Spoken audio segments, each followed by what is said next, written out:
Assalamualaikum warahmatullahi wabarakatuh. Halo Bapak Ibu, salam Merdeka Mengajar. Saya Lanti Damayanti dari SMP PGRI 1 Cisolok. Setelah melaksanakan pembelajaran topik 2 tentang kurikulum merdeka dalam platform Merdeka Mengajar, kali ini saya akan melaksanakan aksi nyata tentang penyebaran pemahaman mengapa kurikulum perlu berubah. Kurikulum merdeka adalah kurikulum dengan pembelajaran intrakurikuler yang beragam, di mana konten akan lebih optimal agar peserta didik memiliki cukup waktu untuk mendalami konsep dan menguatkan kompetensi.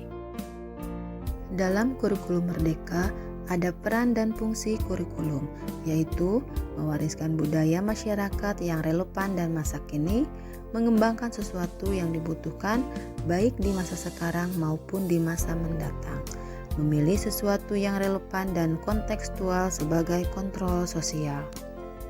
Fenomena perubahan dunia pendidikan zaman dulu dan zaman sekarang. Pada zaman dulu, sumber belajar adalah buku atau buku pegangan guru, dan cita-cita murid ingin menjadi dokter, guru, polisi, ataupun pilot. Sedangkan bentuk sumber pengetahuannya hanya teks naratif.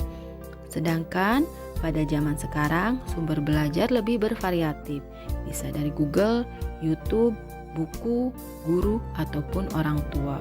Dan cita-cita pada zaman sekarang bisa menjadi influencer, YouTuber, gamer, online shop. Dan bentuk sumber pengetahuannya bisa berupa video dan audio. Mengapa kurikulum perlu diubah? Yaitu untuk menyesuaikan dengan kebutuhan peserta didik dengan perkembangan zaman. Kemudian, kurikulum yang baik adalah kurikulum yang sesuai dengan zamannya dan terus dikembangkan atau diadaptasi sesuai konteks dan karakteristik peserta didik demi membangun kompetensi sesuai dengan kebutuhan mereka kini dan masa depan. Pengaruh pembaharuan kurikulum banyak penyebabnya, mulai dari KTSP 2006 berubah menjadi kurikulum 2013, kemudian berubah lagi menjadi kurikulum merdeka. Apa yang perlu disiapkan guru dalam menghadapi perubahan zaman?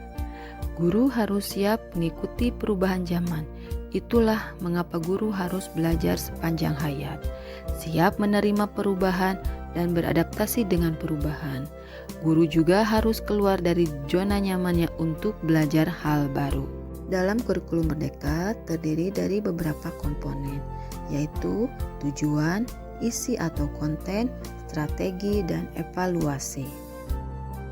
Beberapa alasan mengapa kurikulum harus diubah, diantaranya yaitu agar relevan dengan perkembangan zaman, agar dapat memenuhi kebutuhan, agar dapat menyiapkan generasi visioner. Isu kekinian dalam perubahan kurikulum. 1. Karena perubahan iklim global. 2. Karena teknologi digital. 3. Karena transformasi digital. 4. Karena industri multinasional. Dalam kurikulum merdeka ada 3 pilar pendidikan. 1. Orang tua. 2. Sekolah. Dan 3. Masyarakat. Adapun maksud pendidikan menurut Ki Hajar Dewantara yaitu pendidikan umumnya berarti daya upaya untuk memajukan budi pekerti, karakter dan kekuatan batin, pikiran atau intelek, dan jasmani anak-anak selaras dengan alam dan masyarakat. Transformasi pembelajaran murid berfokus pada pengembangan karakter berdasarkan nilai-nilai Pancasila untuk mewujudkan pelajar Pancasila. Adapun profil pelajar Pancasila terdiri dari beriman, bertakwa kepada Tuhan Yang Maha Esa dan berakhlak mulia, berkebinekaan global, bergotong royong, kreatif, bernalar kritis, dan mandiri. Sampailah pada kesimpulan kurikulum merdeka, yaitu kurikulum perlu mengalami perubahan sesuai dengan perkembangan zaman. Kurikulum bersifat dinamis dan terus beradaptasi sesuai konteks dan kebutuhan murid untuk membangun kompetensi sesuai masa kini dan masa yang akan datang. Kondisi lingkungan peserta didik harus dipertimbangkan dalam menyusun kurikulum satuan pendidikan.